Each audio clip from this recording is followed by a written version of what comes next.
how you actually had the courage and the guts to, at 18, to buy into a company that you were working for? I mean, where did that come from? Was that a thing that's instilled in you, or were you driven by one of your parents? Or? I think I honestly think it's because my parents gave me no pocket money. I was always trying to secure my job, and for the few years before, so from when I'd been 15, I'd worked behind the cash register at Coles, I babysat, I worked at a menswear shop, I was a professional gift wrapper for a while, in the school holidays. Yeah. So when I had an opportunity in my little muesli business of actually buying my job and realising that I could kind of control my own destiny and no one, could be rude to me, or often when you're young working, it's not that pleasurable how people treat you. Sure. So it was really about it was $1,000. So I never. But that's a lot of money, $1,000 at 18 was. when you're sort of doing a bit of gift wrapping and trying to sort of scrap a few pennies together. But it was exciting, and it was just that sense of wow, I can do this. And I think everyone in life has opportunities that come their way, and you have a choice of saying I'm going to give that a go and grabbing it, or you could say oh look, that's all too hard. And I thought, well, what's the worst that's going to happen? Yeah. The worst that's going to happen, I'll lose my $1,000, but I've got this opportunity, and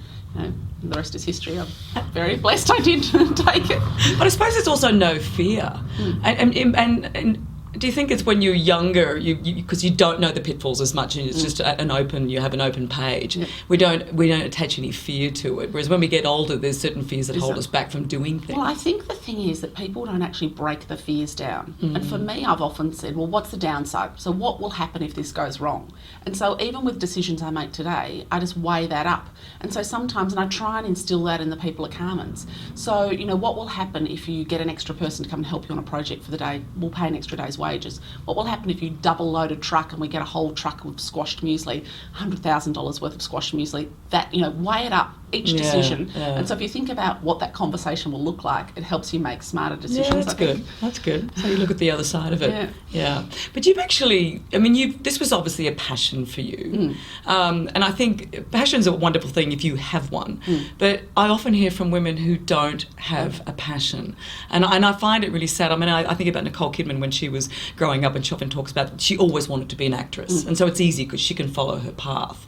And you obviously had a passion for, what was yours? Was it for sort of good natural food, or was it business? So the thing for me was that, and people look at me and say, oh, it was the passion for music. It wasn't. It was the passion for business. And I think you have a choice in life to embrace things and be glass half full of whatever you do. And I just am an enthusiastic, passionate person, whether it's doing the TV show that I've been filming lately, with business, with my kids, with my friends.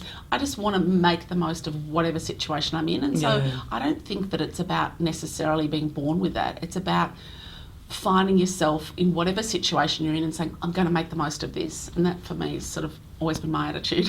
It's true, actually. But I suppose people do ask you if they don't have a passion, what the hell do you do? I know. And I just think that you say, what would I love to do every day? What would I like my life to look like? And I think some people don't anticipate what their life looks like, and they think I'm going to be happy when I'm 60 and retired.